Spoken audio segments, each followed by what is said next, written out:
Kwebaza okunyumirwa ebyafaayo. Zirubega Ibrahim Kasinga ku mulundi guno tugenda kulaba bakomando ba Idi Amin abaali basibiddwa e Luzira wabula ne basobola okutolokayo.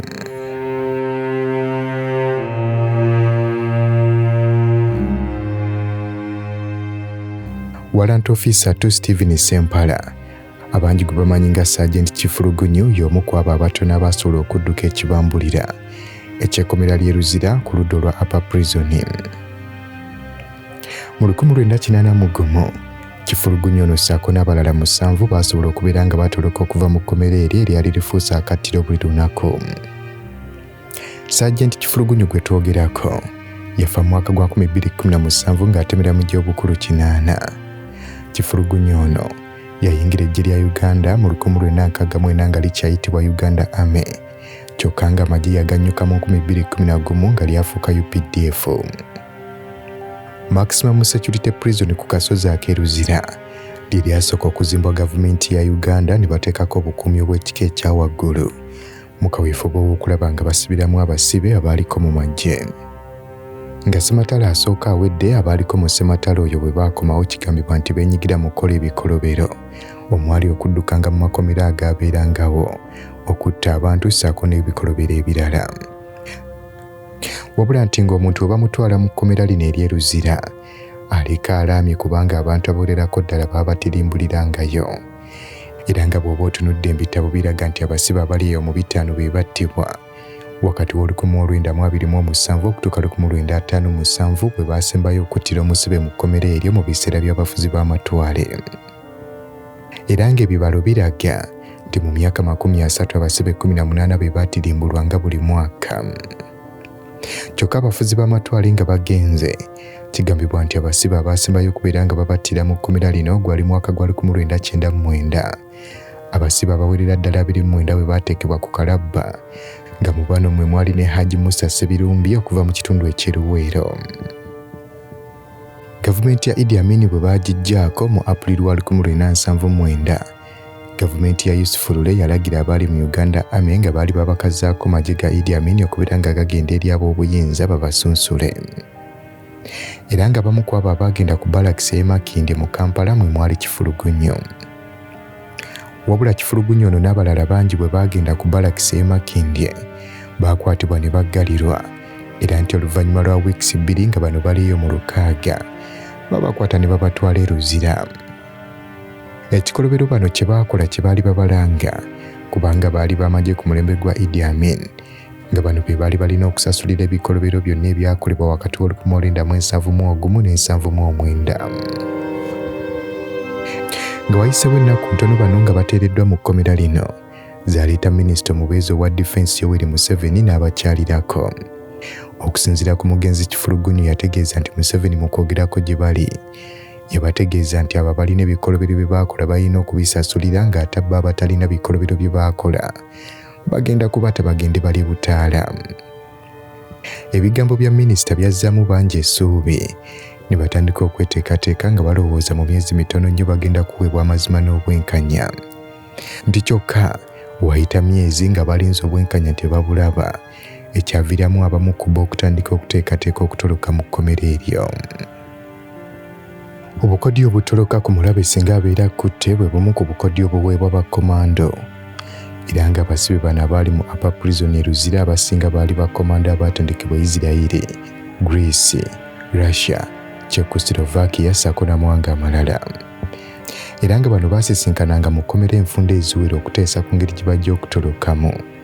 Era nga abamu ku bo abaateekateekanga kwe kwali ne Staff Sergeant Kifulugunyu yatendekebwa mu Isirayiri, Libya ssaako ne Czechoslovakia. Era Kifulugunyu n'ategeeza nti okuteekateeka kwabwe okw'okutoloka kyabatwalira emyezi 6 mulamba. Kapiteeni Muleke kigambibwa nti yaleeta ekiteeso eky'okubeera nga bano batoloka. Era nga Muleke ono ne Kifulugunyu y'omu ku bannayuganda 2 abaatendekebwa obwa paratroop okumala emyaka 2 mu Isirayiri okuva 1967 okutuuka 1969. Kifulugunyu bwe yagula ekiteeso, Kapiteeni Muleke ono eyali Omuganda ng'alimu olunyankole okuva mu disitulikiti ey'Embalala n'atuukirira banne abalala okwali Lutenanti Nduguse abangi gwe baali bakazaako ery'akaliisoliiso. Nduguse yali mugwira okuva mu ggwanga erya Rwanda wabula nga ye yeyita mufumbira okuva mu kitundu ekya Kisoro. Nduguso ono y'omu ku bannayuganda abaatandikira mu Uganda Marine Squadron yateekebwawo President Idi Amin mu 1973.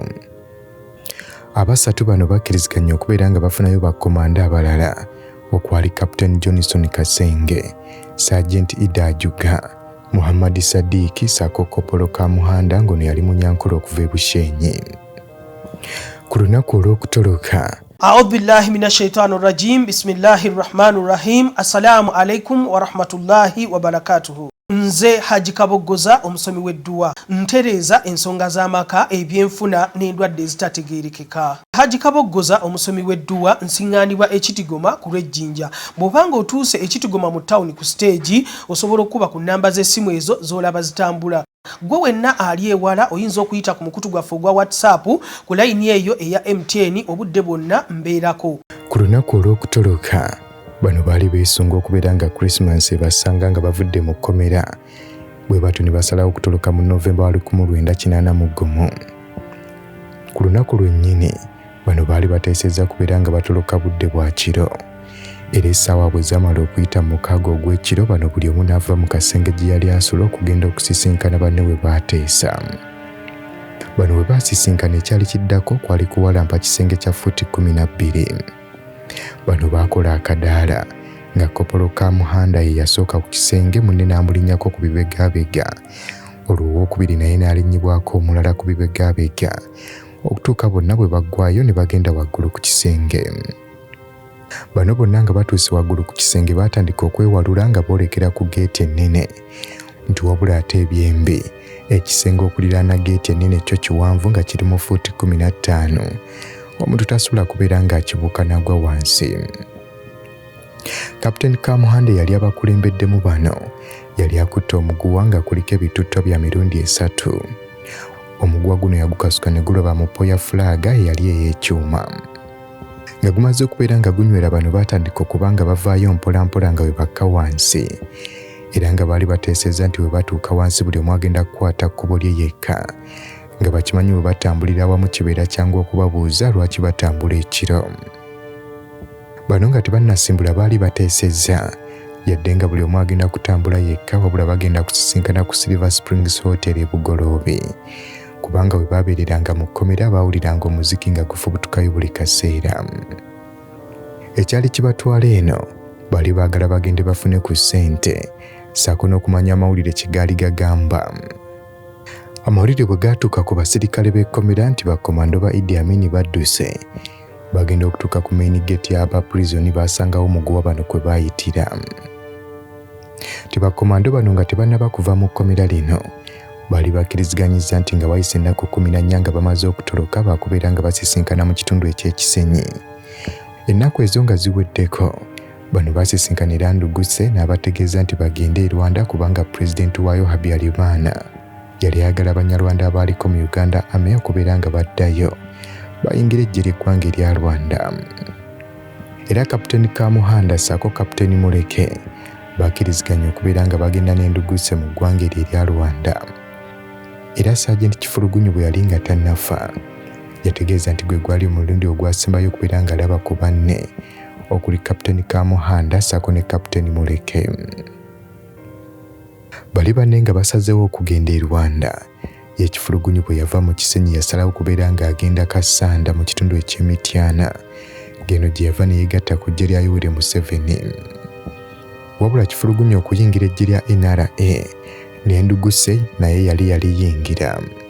Era nti okuva mu meeting gye balina mu kitundu ekya Kisenyi Nduguse ono yasalawo kwegatta ku Dr. Andrew Lutakome Kayiira ng'oluvannyuma gye yava n'agenda mu NRA. Nti wabula omwaka gwa 1990 we gwatuukira Kifulugunyu ono yali afuuse captain era nga yali asindikiddwa Naluwerere ku luguudo lwa Busiya okudda e Malaba. Ate ye Nduguse mu mwaka ogwo gwali 1990 banne aba Rwandan Patriotic Front we baalumbira gavumenti y'e Rwanda ye yali omulwanyi omukulu eyalimu.